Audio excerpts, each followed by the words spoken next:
Donatura, c'est un fonds de dotation, c'est une sorte de fondation. On l'a créé avec Tarvel, principal fondateur, et 3 autres entreprises de paysage, avec un point commun entre ces 4 entreprises de paysage, c'est l'engagement en faveur de la biodiversité. On a un métier en tant que paysagiste qui est très connecté avec la nature, encore faut-il le faire correctement. On a décidé de créer un fonds de dotation pour avoir un outil, en fait, technique, financier, qui permette, et c'est la vocation du fonds de dotation, de promouvoir des projets d'intérêt général en faveur de cette diversité domestique.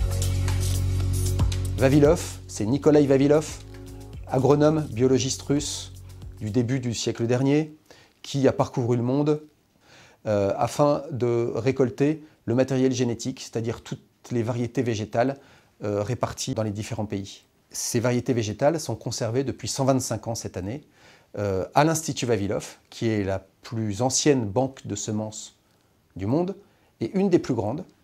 Et donc c'est 325 000 variétés végétales. On est allé, en voyage un peu initiatique, découvrir l'Institut Vavilov, et ce qui nous a confirmé en fait une vision commune de la biodiversité, c'est de dire que cette biodiversité, elle représente des enjeux fondamentaux pour l'humanité et elle n'appartient à personne, c'est-à-dire que c'est un patrimoine de l'humanité. On est rentré en France avec l'envie de bâtir un projet de coopération avec cet institut. Et donc cette coopération, elle existe aujourd'hui, depuis 3 ans. Ce qu'on veut faire dans le cadre de ce projet, c'est de sensibiliser le plus grand nombre à l'importance de la diversité végétale et animale. Et d'autre part, partager les collections, c'est-à-dire ce qui est conservé à l'Institut Vavilov et qui n'existe plus que là-bas, y compris des variétés françaises, les réimplanter sur les territoires français. Quand on parle de diversité biologique domestique, donc les races animales élevées, les végétaux cultivés, toujours ils ont un lien intime avec l'homme, avec l'histoire de l'homme, sur les territoires.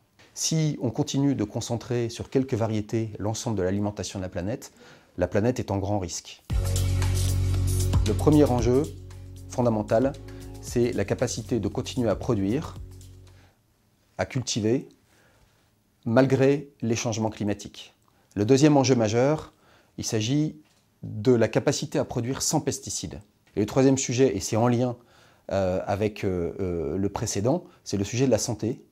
Il faut savoir qu'une variété de pommes aujourd'hui est bien moins nutritive qu'il y a une 50aine d'années. Parce que sur des bases et des critères différents de la qualité nutritive, sur des critères de transport, sur des critères de facilité d'exploitation, etc.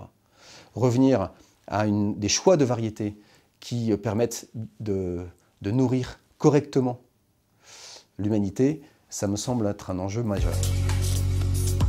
Un acteur scientifique, le Centre de ressources de botanique appliquée, qui est la tête de pont en matière de recherche et de conservation.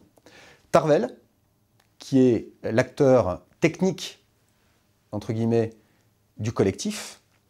Et puis Permacité, qui est l'acteur qui travaille sur tout ce qui est outils pédagogiques. On rassemble d'autres types de partenaires, à la fois des partenaires institutionnels, comme la métropole de Lyon, comme la ville d'Épinay-sur-Seine, qui accueille un jardin connecté Vavilov sur son territoire, mais aussi des mécènes, des partenaires privés. Dans ce panel de partenaires mécènes, entreprises privées qui nous rejoignent et qui sont de plus en plus, il y a le Crédit Agricole.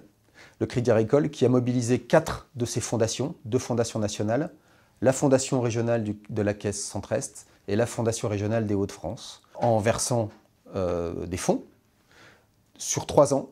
Donc ça nous donne de la visibilité grâce à eux pour continuer à développer ce projet petit à petit dans les années qui viennent. La Fondation Hauts-de-France va nous permettre de financer un concept pédagogique de sensibilisation autour de la biodiversité que l'on est en train d'éprouver, de mettre au point sur un site touristique qui s'appelle la Chartreuse de Neuville, à Montreuil-sur-Mer, donc dans les Hauts-de-France.